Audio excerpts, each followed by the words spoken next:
So ihe nchọrọ ịma bụ just ka inye m confirmation ihe unu ji chọọ ka ebupụ ya n'aka ndị DSS buga ya n'aka ndị ụlọ mkpọrọ n'ezie. Then mgbe gị na ya kpara, kedu ihe ndị ọ gwara gị ga-achọkwa ka ndị mmadụ nụ? Well, first of all, I am Aloy Ejimakor. I'm Special Counsel Nnamdi Kanu. Nya aga m here. Nya ka ndị DSS na interview agara m here. Anọrọ m there almost elekere atọ, awa atọ. Mana nya kwa ka anyị nwa bụ ndị lawyer na-represent ya file ihe a na-akpọ motion na Federal High Court maka this oncoming ezumike a na-akpọ vacation ga-ebido 26. Ọkwa 26 a ka etinyere case ya.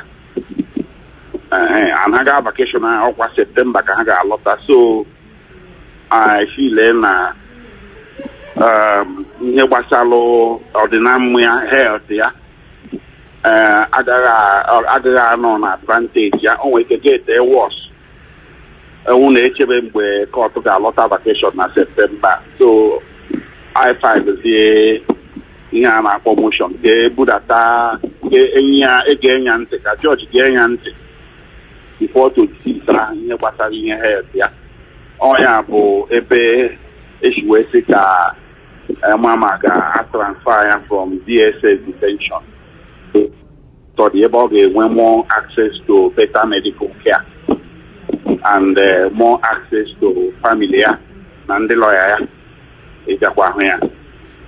Ọ ya kpatara ejiwe faịlụ anyị ha. Mgbe gị na ya hụrụ na nso nso ka o nwere ozi dị mkpa ozi pụtara ịmago nwere ihe ndị gị na ya kpara ị ga-achọkwa ka anyị nụ? Ihe lawyer na client ya na-akpa awụghị ha na-agwakebe public. A na-akpọ ya attorney client confidentiality. Ihe nwere ike ịgwa public bụ ihe public kwesịrị ịma, and enwekwe nke lawyer ga-ekwu asị na o mebibi iwu case dị sub judice. Ihe niile nke m gwago ndị press bụ ihe ndị nke ekwugo mbọ, just maybe enwere new information or something. Ihe nọ na ahụ ha mere ya interview jụọ ya ajụjụ dị agha ọ nọ in high spirit mana ọ nọghị in good health mana etiri ya ihe na Kenya merụọ ya ahụ n'aka ya n'ụkwụ ya n'onu ya. So ile na-esi ụmụ ihe anya agaghị m asị na enwe ihe ọzọ m nwere ịgwa gị. So ọ na-look forward ka eneba anya na usoro o ji wee shiwe Kenya bịaba Naijiria ebunata ya Naijiria na ọ bụrụ usoro ekwesịrị isi wee mie.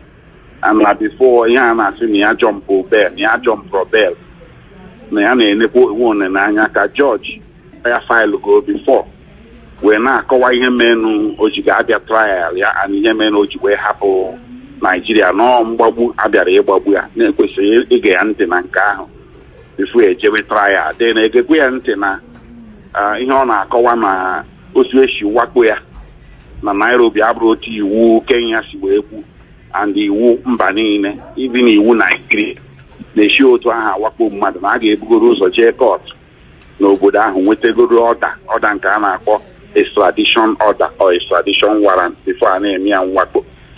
Na awakporo ya n'ihe niile enweghị ọda eji wee wakpo ya n'ọjọọ. So ọ ya ka eji akpọ ya extraordinary rendition which is a state crime.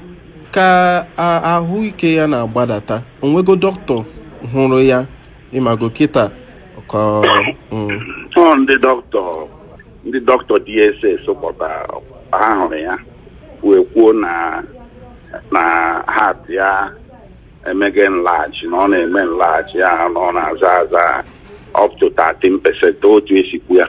Ọkwa ndị gọọmenti dọkịta kwuru ya. So ha nwa bụkwa gọọmenti mana ahụ isichaghị ya ike and o nwere ihe a na-akpọkwa ọbara mgbali elu. So nkọwa anyị bụ na ebe ahụ awụ ebe o kwesịrị ịnọ wee tritie ụdị ọya ahụ. Ọ bụ na ọ nọ na prison custody then enwekwa grant kwuo ya request ka ọ hụ expert physician of his choice ya ndị a na-akpọ specialist ka ha nebara ya anya ọfụma maka na onye dị ndụ na-aga trial.